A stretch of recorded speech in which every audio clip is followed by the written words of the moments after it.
Akhirnya ditafsir dengan sendirinya. Masalah di sini ketika dibukukan. Ini maksudnya Nabi Ibrahim, Nabi Ismail itu bukan disembelih, cuman diganti pakai besi. Nggak masuk akal. Perbedaan antara umat manusia. Saat udah dibersihin di kanjeng Nabi Nuh, terjadi perbedaan-perbedaan, muncul lagi di sini nanti. Nah, dari sisi histori, pelajaran dan antropologi aja kayak gitu, sejarah. Udahlah, belajar sejarah itu buat Bapak tahu hikmahnya aja dulu. Jadi saya juga ngapal nasab, sanad itu buat di situ aja dulu. Biar tahu korelasinya kemana larinya. Tapi ujung-ujungnya adalah hikmah yang Bapak petik apa. Buat saya hikmah Nabi Nuh terjadi ya kayak gini, Nabi Muhammad terjadi ya kayak gini. Udah kayak gitu aja.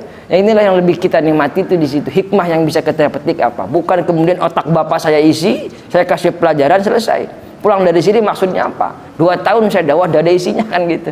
Karena cuma diisi otak. Padahal saya tahu kapasitas otak Bapak memorinya cuma 2 RAM. Akhirnya nggak nyampe kebanyakan. Begitu 2 RAM, kena 2 RAM diisi lagi hilang. Lupa besoknya. Melek. Hah? Nggak membekas. Jadi seperti nasakh dan nasakh itu, angin menghapus jejak kakiku saat Bapak menginjakkan kaki di padang pasir. Kemudian ini Bapak ada di pasir, injak pakai kaki, lama kelamaan akan hilang. Sama itu juga gitu. Maka kemudian kalau dalam pelajaran itu qayyid suyudaka bil kitabah, maka kemudian kalau mau itu ditulis. Cuma kan sekarang kagak ada. Karena sudah ada YouTube dan nanti tinggal nyetel aja Facebook sama YouTube-nya. Ya enggak apa-apa sih.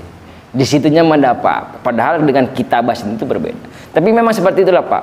Al-Quran sendiri dulu adanya di sudur daripada sahabat. Nggak ada yang ilmu sendiri dulu adanya di para alim ulama.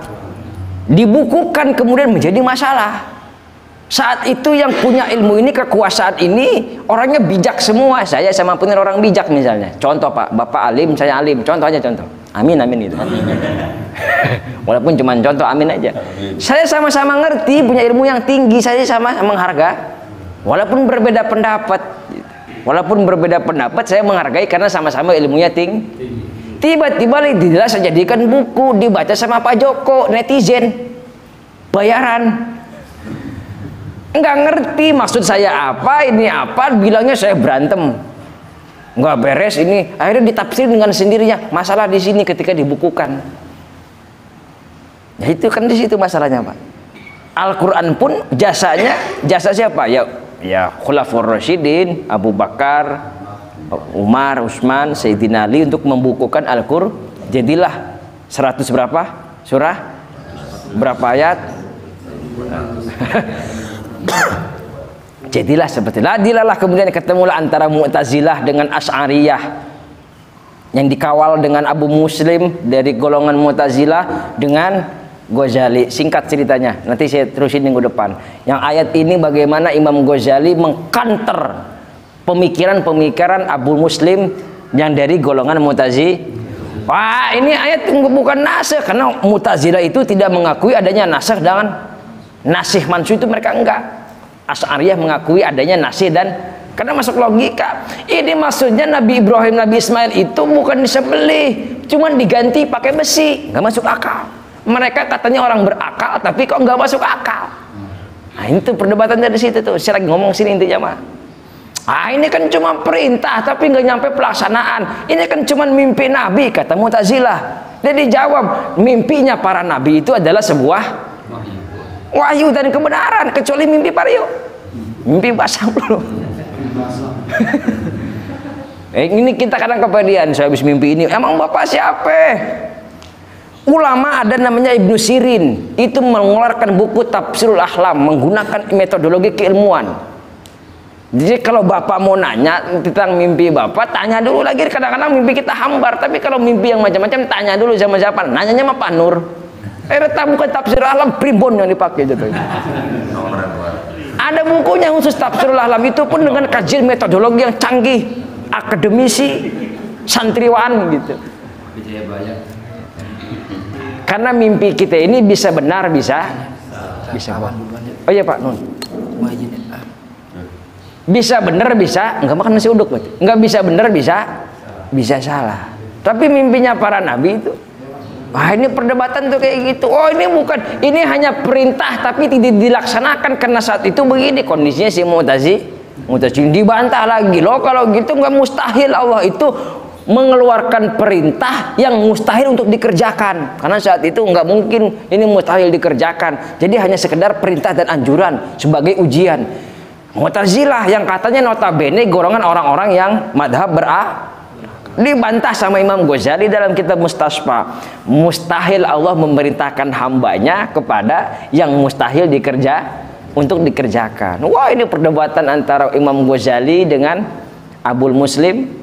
Itu kayak gitu untuk mengkanter pendapat-pendapat ini. Maka kemudian pada intinya inilah keilmuan Islam sangat luas. Minggu depan kita teruskan bagaimana bincang Imam Ghazali dengan Abu Muslim dari kalangan Mu'tazilah. Udah 6:30 terbatas, biasanya ntar ngobrolnya lebih lama ilmunya gitu. Ngajinya sejam, saya memang ya kalau ngaji begini sejam aja beragusar ya kan, apalagi saya belum ngopi emang ngerokok. Tapi ntar ngaji yang beneran kita itu offline-nya nanti ya Pak, ngajinya bentar sampai jam 12, offline-nya sampai subuh. Ngajinya 6:30 atau jam 6 beres, jam 8 baru pulang. Tapi nggak apa-apa, ada hikmahnya, ilmunya kan banyak di situ. Karena memang terbatas, saya ngomong kayak gini ya, ini ilmu terlalu luas, saya mau ngomong apa? Ini ilmu terlalu, ini saya baru ngomong histori Pak, belum ngomong usul fikihnya, belum ngomong kaidahnya, udah banyak banget. Alhamdulillah pernah belajar usul fikih, di kampus juga pernah belajar tentang usul fikih kayak gini, nasih dan mansuh seperti ini, metodologinya banyak banget, nasih dan mansuh. Oh, sembarangan kita menggunakan repot dan nggak ngerti nasih mansuh, kata Sayyidina keluar, jangan suka berdakwah. Nah, ini saking tegasnya, bukan membatasi dakwah, tapi saat itu banyak sekali dakwah tapi nggak ngerti hukum. Dakwah bukan dakwah amaliyah tapi fatwa. Orang banyak mengeluarkan fatwa, ditanya apa hukumnya, apa dalilnya nggak tahu, nasih mansih nggak tahu, ayat mana yang nasih, ayat mana yang mansuh nggak tahu. Maka ada Quran dengan Quran, ayat dengan Quran. Dalam mazhab Syafi'i nggak boleh menggunakan nasih dan mansuh dengan nasihnya adalah hadis, mansuhnya adalah Al-Qur'an. Nah, itu mazhab aja. Itu nantilah perbedaan pendapat. A'inuna bi quwwatika wa aghithuna bi ghawthatika wa amituna bi qadai hajatina wa maqasidina fid dini wad dunya wal akhirah bi hurmati sayyidina Muhammadin sallallahu alaihi wasallam. Al-Fatihah.